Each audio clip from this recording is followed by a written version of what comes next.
বিশ্ববিদ্যালয়ে first division বা first class অনেক ক্ষেত্রে পাওয়া হয় না, দেওয়া হয়। আমাদের এখন এলাকাগুলোতে আমরা যারা ছোটোখাটো কাজ করি, আমাদেরকে বলা হয় এমপি হইতে পারবেন না, এমপি বানানো হবে। দিস ইজ ফেসিবাদী স্টেট। আমাকে বলা হয় ইলেকশন ওয়ার্ক করতেছেন, কাজ হবে না, ইলেকশন ইঞ্জিনিয়ারিংয়ে মাথা ঢুকান। What is the definition of sentence আমি জানি না, যে ইলেকশন ইঞ্জিনিয়ারিংটা কী জিনিস জানি না। বলতে আমরা একেবারে জানি না, বুঝি না, ব্যাপারটা তা নয়। তার মানে হচ্ছে আমাদের সম্মানিত নাগরিকদের প্রতি আমাদের যতটা না যত্ন, তার চেয়ে ইলেকশন মেকানিজমে যারা থাকেন তাদের প্রতি আমাদের যত্ন, আত্মীয়তা অলরেডি বেড়ে গেছে। এবং পাবলিক কনসেন্ট্রেশনটা আমাদের যারা প্রতিনিধিত্ব করবেন ভবিষ্যতে, তারা সেই জায়গা থেকে অনেকটা দূরে সরে এসে যারা ইলেকশন পরিচালনায় সম্পৃক্ত তাদের পিছন ছোটা শুরু করেছেন। ফেসিবাদী রাষ্ট্র ব্যবস্থার আরেকটা চরিত্র হচ্ছে নির্বাচন নিয়ে যে তাড়াহুড়া দেখেন, এটা শুধু যে ক্ষমতা পাওয়া তা না। আমি অনেকের সাথে এলাকায় কথা বলে দেখেছি, বলছে মাসুদ ভাই টায়ার্ড হয়ে গেছে, আর কতদিন এভাবে করা যায় না। অভিনয় তো করার একটা মানে আপনি যখন সিজনাল ওয়ার্ক করেন, ন্যাচারাল ওয়ার্ক করেন, তখন তো আপনার স্ট্রেস লাগে না। কিন্তু আপনি যখন অভিনয় করেন তখন দ্রুত কিন্তু হিরো বা হিরোইন যারা থাকে ওখান থেকে বেরিয়ে আসতে চায় যে ভাই সেট কখন শেষ হবে। কারণ সেট শেষ না হলে তো আমার ন্যাচারটাতে আমি ফিরে যেতে পারছি না। আমি তো এরকম না, আমি যা করতেছি এটা তো আমার আসল ক্যারেক্টার না, আমাকে থেকে ফিরে যেতে হবে। মাসুদ ভাই ঘুমাতে পারি না, রেস্ট নিতে পারি না, পরিবারকে সময় দিতে পারি না। তা আমি বললাম তারপরে 5 বছর, বলছে তারপরে 5 বছর তো এইটার আমার অত হেডেক থাকবে না। কিন্তু এখন যতক্ষণ ইলেকশন গোল পর্যন্ত না বুঝতে পারছি, তখন তো একটা বিরাট স্টেজ, ফজরে আমার কথা শুনতে হয়, রাত 3টা পর্যন্ত আমার ড্রয়িং রুমে লোক বসে থাকে, এটা আমাকে হজম করতে হয়। This is too much. তা আমি বললাম যে ইলেকশন যখন শেষ হয়ে যাবে তখন এই মানুষগুলো কোথায় যাবে? বলছে যেটার জন্য আমার লোক সেট করা আছে, ওনারা এগুলো দেখবেন। ক্যান ইউ ইমাজিন কত বড় প্রতারণা রাষ্ট্রে আমরা বসবাস করছি? আপনি ভাবতে পারেন? আমি মাঝে মধ্যে খুব লজ্জিত হই, বিশ্বাস করেন। সাংবাদিক বিরুদ্ধে এখানে আছেন, খুব কষ্টও হয়। যেমন একটা রাষ্ট্রে আমরা বাস করি, সকাল সন্ধ্যা, সন্ধ্যা সকাল, প্রতিটা সেকেন্ড একটা মিথ্যার মধ্যে জীবনযাপন করছি, একটা অলৌকিক জীবনযাপন করছি, একটা আর্টিফিশিয়াল লাইফ আমরা মানুষের কাছে অ্যাড্রেস করছি। একটু আগে আমার শ্রদ্ধেয় খ্যাতিমান আলোচক অ্যাডভোকেট আবু রাজ্জাক ভাই বলেছেন যে মাইক্রোফোন আসলে আমরা রাজনীতিবিদ যারা আছি এনজয় করি। আমি ব্যক্তিগতভাবে বলি আমরা এখন এটাকে ভয় করি,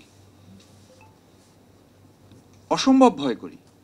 যে এতগুলো মাইক্রোফোন আমার সামনে, আমার মতো ছোট মানুষ, রিয়েলি বলছি, আমার মতো ছোট মানুষ, আমার মতো ছোট একজন রাজনৈতিক কর্মীর সামনে যখন এতগুলো ক্যামেরা আপনার ধরেন, তখন আমার দায়বদ্ধতাটা, তখন জনগণের প্রতি আমার যে অ্যাকাউন্টেবিলিটি, তাদের প্রতি আমার যে সম্মান, তাদের প্রতি আমার যে সৌজন্যতা, সেই জায়গাটাকে আমি রাখতে পারছি। ফেসিবাদী রাষ্ট্রের তো এটাও একটা ক্যারেক্টার যে ইলেকশন হবে তার আগেই তো আমরা বলতে বসেছি যে আমরা আমাদের প্রয়োজন মতো ব্যালট পেপার আমরা ছাপিয়ে নেব।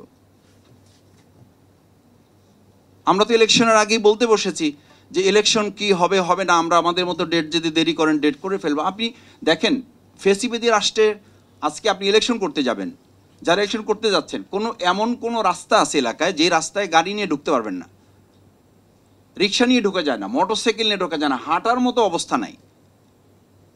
আমি এরকম 2-4টা বিষয় নিয়ে কথা বলেছি। এখন যারা অন্তর্বর্তী সরকারে আছেন, যারা রাষ্ট্র সংস্কার করবেন, রাস্তা সংস্কার, স্কুল সংস্কার, মাদ্রাসা, মন্দির, মসজিদ, এই সংস্কারই তো আমাদের অবস্থা খারাপ। কথা বললি এখনই, এখন তো ইলেকশনের ডেট ডিক্লেয়ার হয় নাই, তো তার আগে এখনও কোথাও কোথাও কথা বললে, কোথাও না, ম্যাক্সিমাম কথা বললেই বলে যে ভাই এগুলো আমাদের কাজ না, এগুলো আপনারা এসে করবেন, আমরা একটা নির্বাচন করতে এসেছি। আমি খুব অবাক হই যে 2024-এর 5ই আগস্ট, জুলাই আগস্টের গণ অভ্যুত্থানে এতগুলো মানুষের জীবনের মধ্য দিয়ে কি সত্যি, আমি একজন রাজনীতির সাধারণ কর্মী হিসেবে বলছি, এবং আমাকে বাংলাদেশ জামাত ইসলামী একটা এলাকায় কাজ করার জন্য আমাকে নির্দেশ দিয়েছে, সেই হিসাবে বলছি যে একেবারে আপনারা সাক্ষী আছেন, আল্লাহ সাক্ষী আছেন, সামান্যতম কোনো লোভ থেকে নিজেকে ফিরে রেখে বলছি, একটা নির্বাচনের জন্য আমরা এই 15টা বছর লড়াই করি নাই, রিয়েলি করি না। আমি একজন ভোটার হিসেবে বলছি, আমি তো 15 বছর ভোট দিতে পারি নাই।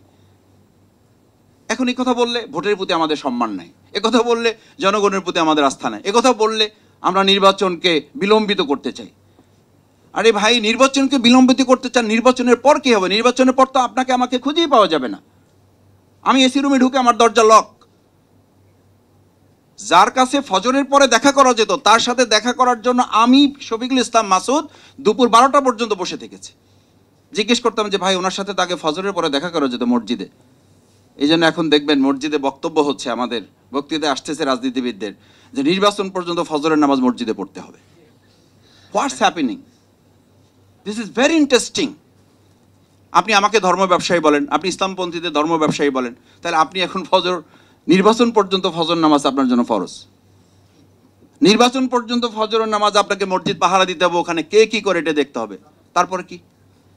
তার মানে নির্বাচন হচ্ছে একটা সিলেকশনের মধ্য দিয়ে রাষ্ট্রের মালিকানা গ্রহণের একটা প্রক্রিয়ায় কেউ কেউ আমাদের মাথাটা ঢুকিয়ে জনগণকে ব্যবহার করার মাধ্যম।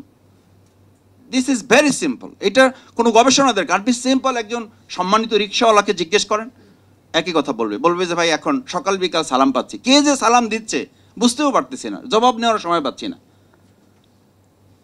তার মানে পরে বলছে যে পরে হচ্ছে এই সালাম দেওয়া লোকগুলোই কয়দিন পরেই আমার ইজ্জত, আমার সম্মান বলবে, এই খালি আমাকে রিক্সাওয়ালাও ডাকে না, এই খালি এদিকে আসো। ওঠার পরে আমাকে দাম জিজ্ঞেস করে না, বললাম স্যার দামটা বলে নেন। সরি, আমি বলছি যে একেবারে সিম্পল ইস্যু কিন্তু এগুলো, দামটা বলে নেন। বলছে দাম আবার বলবো কি, চলো আগে, এত কথা বলতে হয় কেন? মানে এই সালাম দেওয়া লোকটাই যেই 5 মাস, এই 3 মাস 4 মাস সালাম দিয়েছে, কারণ বক্তব্য হচ্ছে 5 মাস আপনার খেদমত করব, 5 বছর আপনি আমার খেদমত করবেন। ভাগ করে নিয়েছে আমরা। সুতরাং এই 5 মাস আপনি দেরি করতে যাবেন কেন? এই 5 মাস আপনি কষ্ট করতে যাবেন কেন? সেই জন্য তাড়াহুড়া, প্রবলেম। আমি যত দ্রুত পারা যায় তত যেন আমি এসি রুমে ঢুকতে পারি।